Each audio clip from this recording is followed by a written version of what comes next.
नमस्कार दोस्तों, सुप्रभात। मैं एडवोकेट प्रदीप आसोपा मेरे YouTube चैनल में आप सभी का हार्दिक स्वागत करता हूं। होली के त्यौहार के बाद में पहली बार रेगुलर वीडियो में आ रहा हूं। जैसा कि मैंने कल आप लोगों को बताया था कि मेरा आज का 7 मार्च 2026 का जो सुबह 10 बजे वीडियो आने वाला है वो ऐसे टॉपिक पे हैं जो हर एम्प्लॉयज़ की मांग रहती थी और हर एम्प्लॉय उससे परेशान रहता था। भारत सरकार ने 21 नवंबर 2025 को जो नए लेबर कोड नोटिफाई किए थे उनमें से एक कोड था the code on social security 2020। उसके अंदर ऐसा प्रोविजन कर दिया है क्योंकि वो डिफॉल्ट या वो एडजस्टमेंट मैक्सिमम एम्प्लॉयर करते थे और इससे हर एम्प्लॉय परेशान रहता था, लेकिन क्योंकि वो क्लियरिटी नहीं थी, भारत सरकार ने the code on social security 2020 के अंदर सेक्शन 124 के अंदर ऐसा प्रोविजन कर दिया, क्लियर कट प्रोविजन कर दिया। इसके अंदर ये लिख दिया कोई भी एम्प्लॉयर एम्प्लॉय की वेजेज को रिड्यूस नहीं कर सकता। सेक्शन 124 में क्लियर कर दिया, डायरेक्टली या इनडायरेक्टली एम्प्लॉय की वेजेज को, सैलरी को रिड्यूस नहीं कर सकता, जिससे सोशल सिक्योरिटी के जो बेनिफिट इफेक्ट होते हो।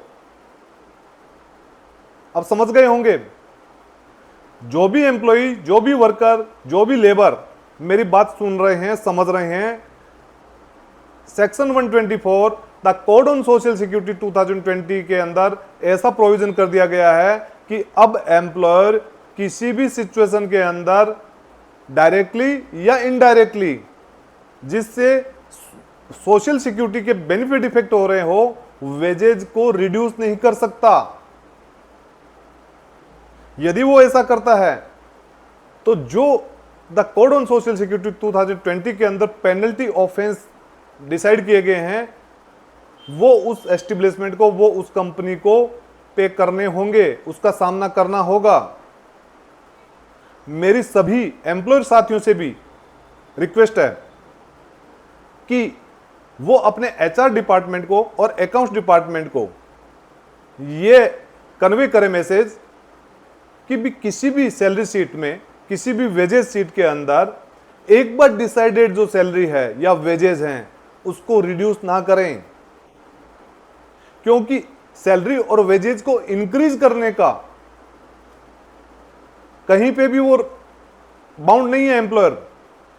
एम्प्लॉयर यदि एक बार के लिए सैलरी को, वेजेज को इंक्रीज नहीं करता है, लॉ का वायलेशन नहीं आएगा। लेकिन कोई भी एम्प्लॉयर सेक्शन 124 के हिसाब से वर्कर की वेजेज को और सैलरी को रिड्यूस नहीं कर पाएगा, क्योंकि इससे सोशल सिक्योरिटी के बेनिफिट रिड्यूस हो जाते हैं। मेरा एक पिछला सेमिनार था नई दिल्ली के अंदर, उसमें भी यही क्वेश्चन उठा था। उसमें भी मैंने यही बताया कि एम्प्लॉयर किसी भी सिचुएशन के अंदर सैलरी और वेजेज को रिड्यूस ना करे, क्योंकि उससे एम्प्लॉयज के, वर्कर के सोशल सिक्योरिटी बेनिफिट रिड्यूस हो जाते हैं।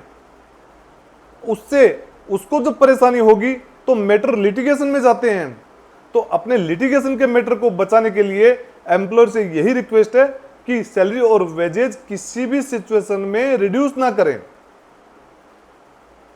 आज के लिए इतना ही। इस टॉपिक पे यदि आपके कोई क्वेश्चन हो, कोई क्वेरी हो, आप कमेंट बॉक्स में भी लिख के दे सकते हैं। बेहतर हो आप मेरे को कॉल करें।